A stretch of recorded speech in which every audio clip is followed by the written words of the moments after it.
Welcome back. Have you ever had to present in front of a group? Maybe it's a sales pitch or a marketing meeting or whatever it is. You had to present or give a speech in front of an audience, and you have often found that while you are prepared with the content, presentation was something that was not really your cup of tea.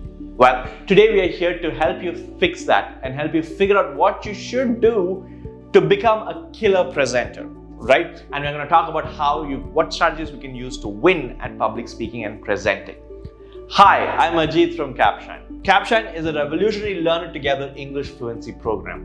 And with Capshine, learning English is easy, quick, fun, affordable, and effective. And we promise a whole new you in 6 months or less.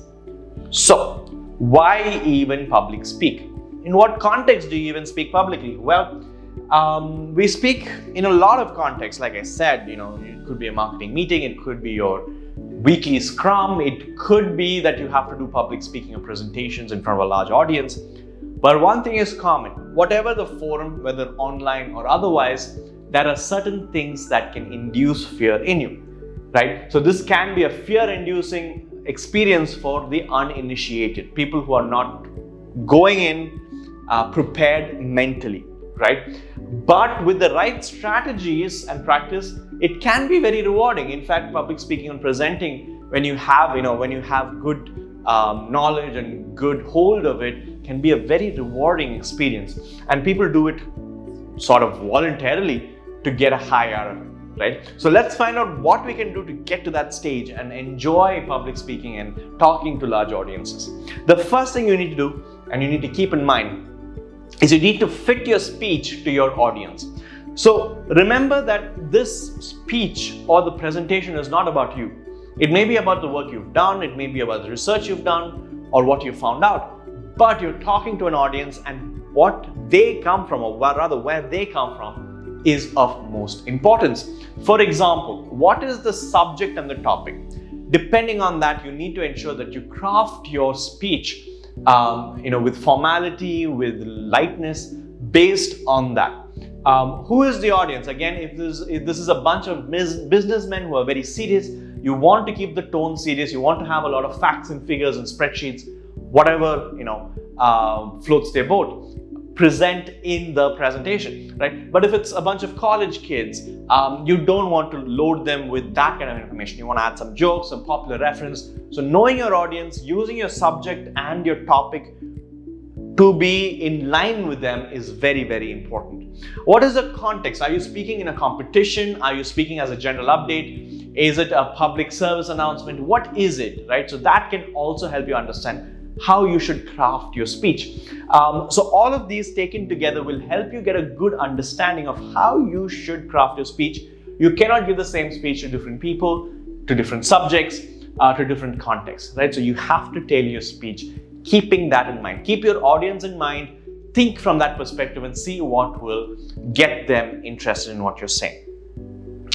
On that note, be a salesperson. You're not there to give them a lecture. You're there to sell them an idea. What you're saying, you're selling them. And to get them to sell or get them to buy what you're saying, you need to do a few things. One of the things you should do is every talk is like a sales pitch. You are selling your ideas to the audience. Figure out the best approach to sell, right? So what that means is, do you want to go by pushing emotion or facts or personal experience? This again ties into what we spoke earlier. Know your audience, know what they are like, what they are looking for, and sell them your idea based on what will work best for them, right? So this is why you will see, for example, a Trump getting popular vote, because he knew his audience and he knew how to sell his ideas. He was a salesman, and it works to get people to listen to what you're going to say, because you're talking to them directly. Also, use visual aids when possible. So if you are using a presentation, don't just put text, put some visual cues there, grab their attention, show them, give them a vision of what you're trying to do. All these can help your case of being a persuasive salesperson. Before we go to the next points, a few points about Capshine's learning model. With Capshine, you get access to speaking opportunities, you get to learn and practice as a group, you have access to a personal coach who gives you customized feedback and monthly fluency tracker, and of course, daily micro lessons and live classes through which you can build your foundations and become a better user of the English language. Great. Let's continue talking about how you can be a great public speaker. One pro tip is to use stories. What does that mean? Well, let's say you're going to talk about a specific thing. You're going to talk about how scary it is to speak in public, right? You could start your conversation or your public speech by saying, we all know that speaking in public is scary.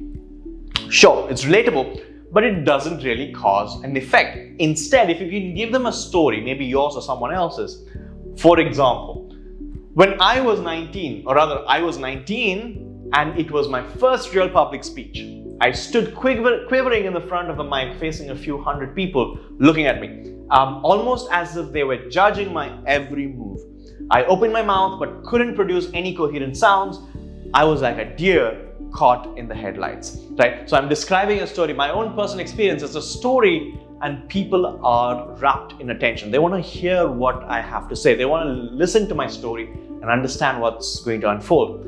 This is a much better way to sell your idea and to get people to attend to what you're saying rather than just giving them facts and statements. Build a story, be a storyteller whenever possible. Of course, make sure your story is interesting and can grab people's attention. People have an innate admiration or a thirst for hearing and listening to stories, right? So use that in your public speech. You will see huge results as a result. And of course, plan, prepare, practice. What does that mean? Well, plan and write down your talking points. Write down what are the aspects you're going to address in your essay. This is your highlights. You also want to connect your ideas. See how each of your talking points are connected to each other. Can you bridge the gap with a story or a funny incident or some humorous note or some evidence? How can you inject it with more engagement? Proofread and edit. Make sure you've cleared away all the grammatical error, all the structural errors, and edit. And of course, a more important point is practice, practice, practice. What that means is that you want to go away from the script. While you may have a script in front of you, you want to get rid of the script at some point and only have a small post-it note with 1 or 2 points or maybe 5 points at most that can help you guide yourself through the speech, right? Don't be worried about reciting whatever you've written in your script, because if you do that, you're going to lose a lot of the effect that comes with speaking, like your body language, the tone, the humor, all of that goes away if you're just reading from a script. But instead, you should have a good grasp of what you're going to say. So that helps do that. And of course, practice by either talking in front of the mirror, practicing your body language, practicing your jokes. Think about your audience when you give your speech. And of course, more than anything else, great speakers avoid certain things. They avoid doing things that, well, bad speakers do. And what are these things that bad speakers do? Well, speakers who fail do the following things. They have nothing new or interesting to say. They may reiterate things that you already know. We've all been through such meetings and such speeches. It's boring, no one wants to pay attention. And even if there's some observation point that is useful, we don't pay attention because it's probably stuff that you already know. You don't want to pay attention to that.